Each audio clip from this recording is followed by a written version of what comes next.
December 18th, 2022. The score is 3-3, and over a billion people were watching. All that stood in his way was one final penalty shootout that would secure him the World Cup trophy and cement him as a football legend. For nearly 2 decades, Lionel Messi had won almost everything, but the World Cup remained out of reach.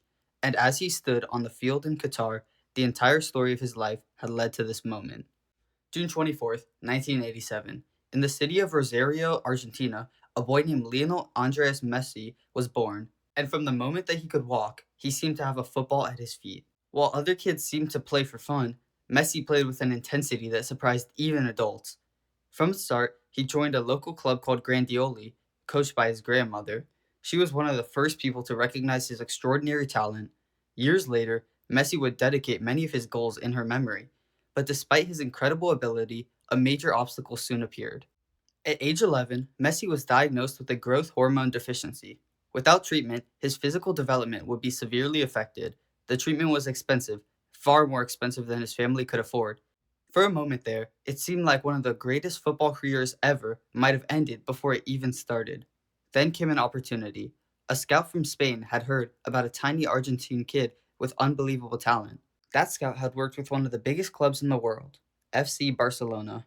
Barcelona offered to pay for Messi's medical treatment if he moved to Spain. That decision was the one that changed football history forever. At just 13 years old, Messi left Argentina and moved to Barcelona.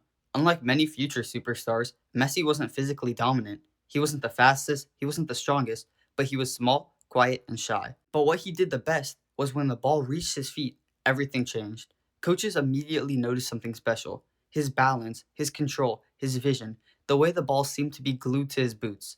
Messi was so dominant and defenders just couldn't take the ball away from him. And as he progressed through Barcelona's famous La Masia Academy, it became clear that Messi wasn't just talented, he was different.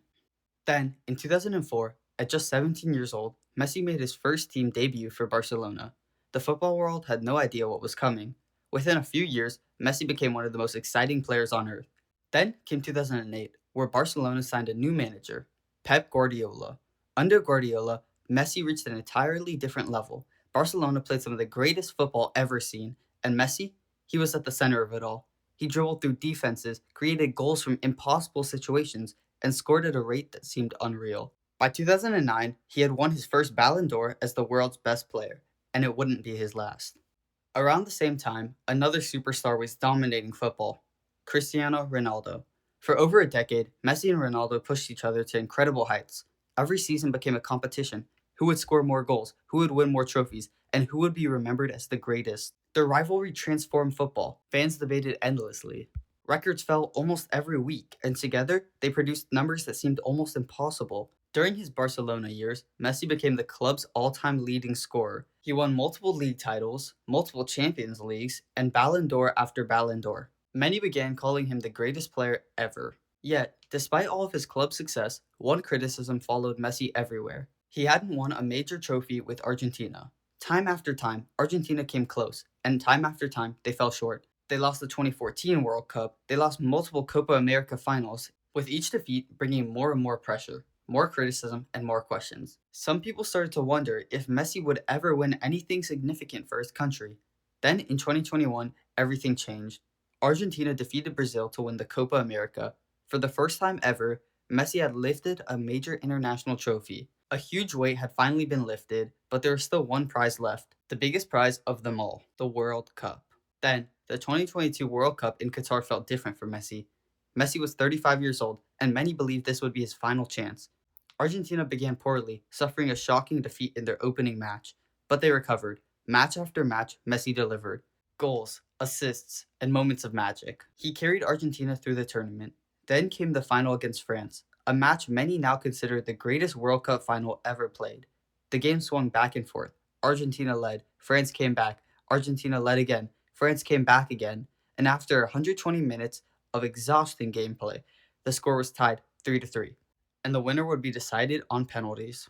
As Argentina players converted their kicks, the dream moved closer, and when the final French penalty was saved, it was over.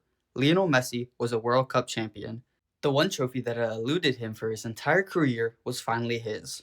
Today, Messi's story is more than just some records, more than just goals, and more than just trophies. It's the story of a small boy who was told he might never grow properly, a child whose career nearly ended because of a medical condition, a teenager who left his home country to chase his dream, and a player who turned extraordinary talent into one of the greatest careers in sports history.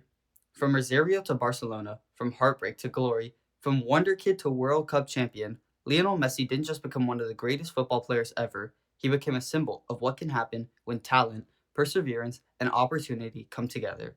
And as football looks forward for the future, there's one thing that is already certain. The story of Lionel Messi will be remembered for generations.